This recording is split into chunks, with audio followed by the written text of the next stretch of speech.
This is your News Source Evening Bulletin for today, Tuesday, the 19th day of March in the year 2019. Here's what we're tracking tonight. The chairman of the Guyana Elections Commission, retired Justice James Patterson, in a letter to President David Granger today, indicated that the commission will be ready to host regional and general elections by late November of this year. The chairman's letter came 1 week after President Granger wrote to him seeking clear guidance on an election timetable and the financial needs of the Election Commission. In the letter that was sent to the president, the GCOM chairman explained that a November timeline is based on the advice provided to him by the chief elections officer and also based on the commission meeting several other requirements and preparations for the elections. GCOM is also hoping that there is an increase in the allocation of financial resources that would allow for a fast-track house-to-house registration process, which will be in keeping with the commission's work plan for 2019. The opposition-nominated members of the Guyana Elections Commission at a hastily called press conference late this afternoon said they were caught by surprise by the letter of the GCOM chairman to the president. This letter took us by complete surprise. When we appeared at the meeting today, this letter was sitting on our desk awaiting us. So all it is now, GCOM wants extra money on their 2019 budget so that they can finish the house registration 2 months earlier than was thinking. This now takes us then to December. And then he says, should this be achieved? Now, this is not, he says, should it be achieved? Because it depends on more money, it depends on all kinds of other things. Should it be achieved? Most of the commission's concerns of credibility and timelines, and indeed most stakeholders, would be addressed.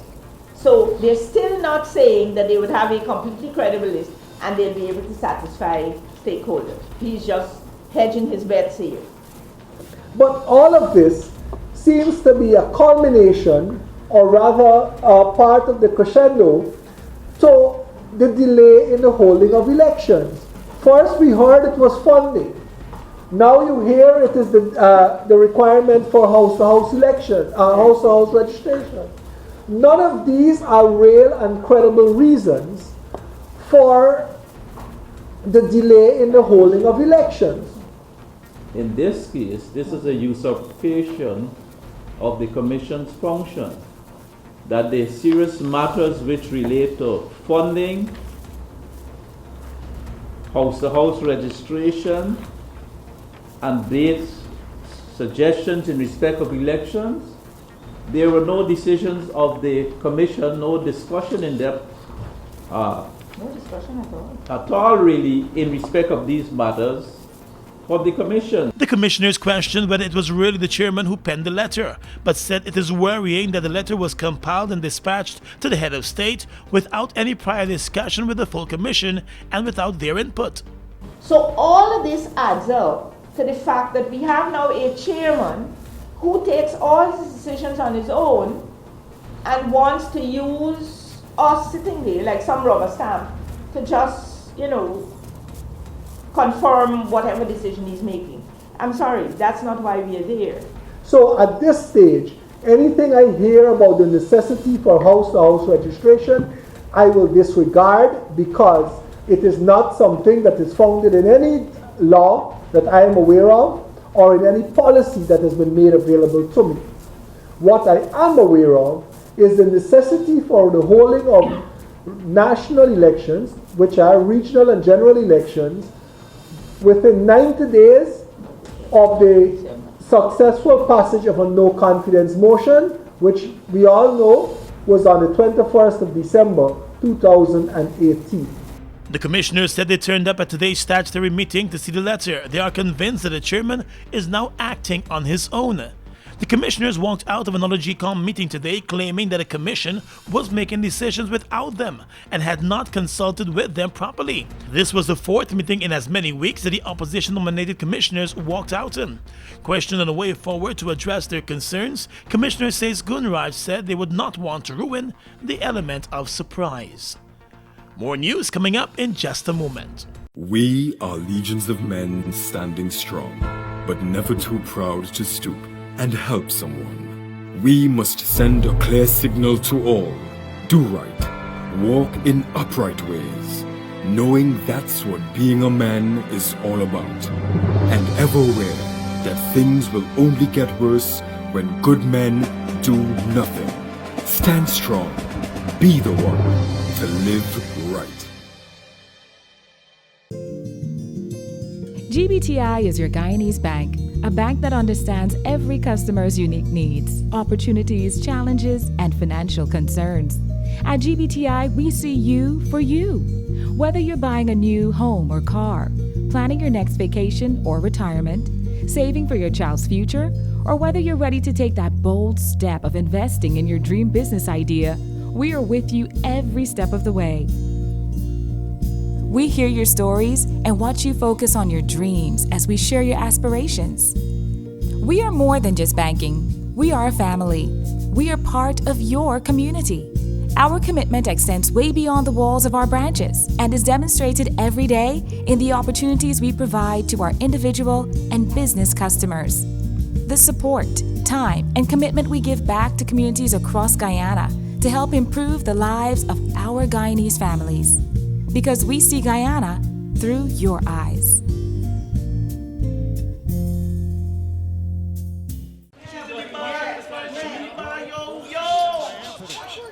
Hello, baby.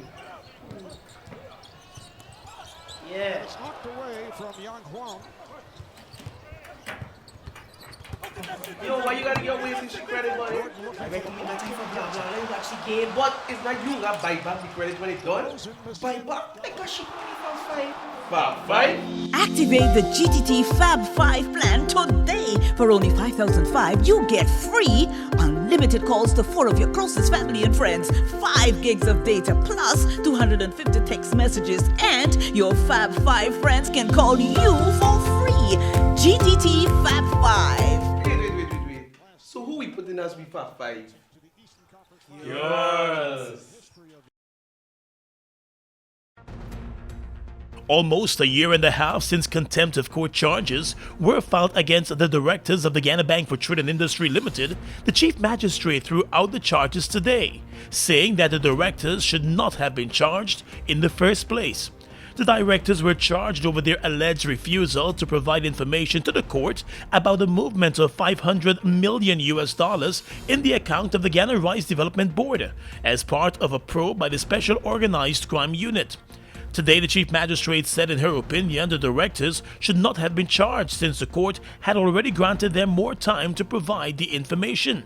The chief magistrate said based on the evidence provided, the High Court order for them to provide the information had not been breached.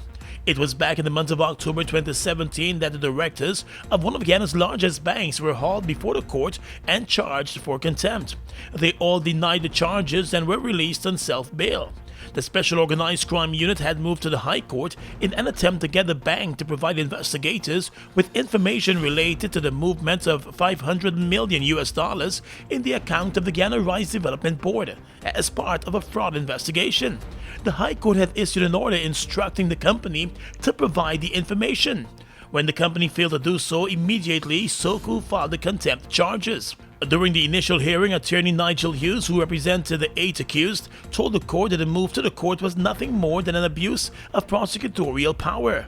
He said that his clients were following the court order and had been granted an extension by the Chief Justice to turn over all the relevant information to the Special Organized Crime Unit. Additionally, Mr. Hughes stated that the order was handed over to SOCU, but the unit chose to not acknowledge that order. He said the court order by the Chief Justice was directed to the bank and not necessarily its directors. More news coming up in just a moment. Let's tell you now that the British High Commissioner to Guyana is urging the political leadership of this country to get together and agree to a constitutional way forward following the no-confidence vote. Speaking at the meeting of the Georgetown Chamber of Commerce and Industry yesterday, High Commissioner Greg Quinn said it is imperative for the two political sides to meet and agree to a way forward. I therefore urge, indeed I implore, the political leadership of this country to get together and agree a constitutional way forward for this country. It is absolutely imperative this happens. The High Commissioner said if no way forward is found, he fears that there will be further and more harmful impact on business and investment in the country, and no one wants that. If no way is found to move forward, I fear there will be a further and more harmful impact on business and investment in Guyana. None of us in this room want that. All political parties have a responsibility to act honestly and truthfully, and to act for the betterment of every citizen, not their own pockets or their own narrow interests. Politicians need to put people first. Voters also have a responsibility to hold their elected officials to account for what they have done or what they are doing. March 21 will mark 3 months since the passage of the no-confidence motion. Under the Constitution of Guyana, elections should be called within 90 days of the passage of the motion or at the time agreed to by 2/3 of the National Assembly. High Commissioner Quinn said the clock is ticking following the no-confidence vote in December. And while he recognizes that a legal process is ongoing, he also recognizes that the clock has not been stayed. The Elections Commission stated more than a month ago that it was impossible for elections to be held within 90 days since the passage of the no-confidence motion. In one of several scenarios for early elections, the Commission Secretariat reported that the earliest possible timeline it could deliver elections would be in the month of July. The political parties have not returned to the National Assembly to extend the date for elections as yet. Well, the Springtide Advisory has taken effect and will remain in effect until March 24, according to the Ministry of Public Infrastructure. In a statement, the ministry reported that the predicted tide indicates above normal levels for the period.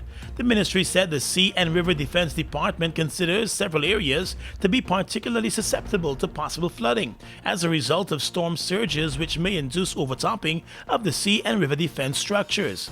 Among the areas are the Pomeroon River banks, the Sans Souci to Sarah and Marie's Pleasure to Mirzog, Wakenham Islands, Canefield, Amsterdam, Endeavour, Blenheim, Cane Garden, Leguan Island, Windsor Forest to the Willem on the west coast of the Marara, and the Parika Market area. Water Street, Georgetown, Chapman and Grove, Greenfield, East Coast, the Marara, Helena No. 1 and 2, Mahika, and Prospect, Maikoni are the other areas. The highest tides are expected to be on Thursday, March 21 at 4:21 in the morning and 4:26 in the afternoon. In addition to the locations mentioned, all persons residing along the banks of rivers and low-lying coastal areas are advised to take all the necessary steps against possible flooding. Precautions should also be taken by all mariners, including those operating fishing vessels and larger vessels. The use of beaches and foreshore areas for recreational purposes during this period is not advised, according to the Ministry of Public Infrastructure. A pensioner was yesterday slapped with a charge of distributing nude photographs of his reputed wife at the woman's workplace. 65-year-old martial arts instructor Godfrey Taylor pleaded not guilty to the charge when it was read to him by the chief magistrate. The charge stated that on the 15th of December at a Georgetown hospital, the man knowingly and without lawful excuse distributed obscene photographs of his reputed wife. The two shared an intimate relationship but were not on speaking terms at the time of the incident. Because of the problems in their relationship, it is alleged that the elderly man went to the woman's workplace and started to share the nude images of her with her workmates. The matter was reported to the police and the accused was recently arrested and charged. In court yesterday, the prosecutor objected to bail, but the magistrate granted him bail in the sum of $10,000. He will return to court later this month for the continuation of the case. Across the Region is coming up next. Motor gasoline grades are determined by the octane rating of the fuel. The octane rating of a fuel is the standard measure of the performance of a motor gasoline. Guy Oil's Super 95 gasoline is a high-octane premium gasoline. Fuel up and drive with Super 95 from Guy Oil. Guyana! Extra Beer presents the youngest and the hottest dancehall artist, Alkaline. We make it pass a little drama. When them all pull up themselves, we keep it calm. I feel like we can conquer the world now. The Conqueror. You can't stand with Vendetta. Live on Easter Saturday, April 20th, 2019, at the Guyana National Stadium, Providence. Music by DJ Magnum, Gully Russ, and Diamond, David Hyde, DJ Fresh, DJ Damien, and Andre, Bobby Kush from Jamaica, Super A one-man band, Alkaline Live. Alkaline Live. Easter Saturday, 20th of April, 2019. Early bird tickets $2,500. After $3,000. Stage front $15,000. Stay tuned. Tickets out soon. Guyana National Stadium, Providence.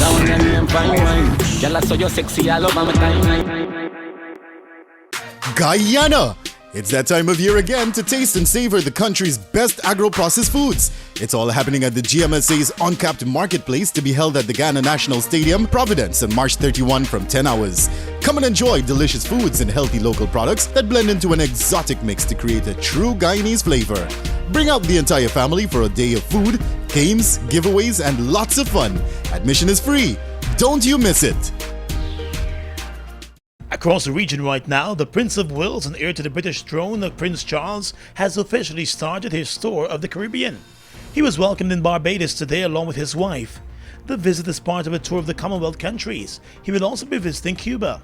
In Barbados today, he was welcomed by the island's Governor-General and the Prime Minister of Barbados, and with all the pomp and ceremony for a royal visit. Prince Charles has not been to many of the Caribbean islands in more than 40 years. 6 months after he was sworn into office, the government of Haitian Prime Minister Jean-Henri Sillon was forced out of office yesterday after the lower chamber of deputies voted overwhelmingly to remove it from office. The move came as the Prime Minister had gone to the Senate for a meeting, only to find 13 senators present. The Senate, citing the recent arrest of 5 armed Americans last month and their subsequent release with the help of the State Department, had summoned both the Prime Minister and his Justice Minister to its chamber on Monday. However, in the lower chamber of deputies, where 104 deputies were present, they voted by a wide margin to censure the Prime Minister. In the vote to remove the government, 93 lawmakers voted in favor of the motion, 6 against and 3 abstained. A letter will be sent to the Haitian president regarding the appointment of a new Prime Minister. And finally tonight, international news. Police have raided 2 homes in Australia as part of the investigation into the attacks in 2 mosques in Christchurch, New Zealand. 50 people died and dozens were injured in the twin shootings last Friday. Australian Brenton Tarrant has been charged with murder. He's believed to have acted alone in carrying out the attacks. Authorities in New South Wales searched unidentified properties in the nearby suburbs of Sandy Beach and Lawrence on Monday morning. The Australian media reported that one of the homes belongs to Brenton Tarrant's sister. Police said his family in Australia were assisting with the inquiries. And that's your News Source Evening Bulletin for tonight. I'm Gordon Mosley, reporting.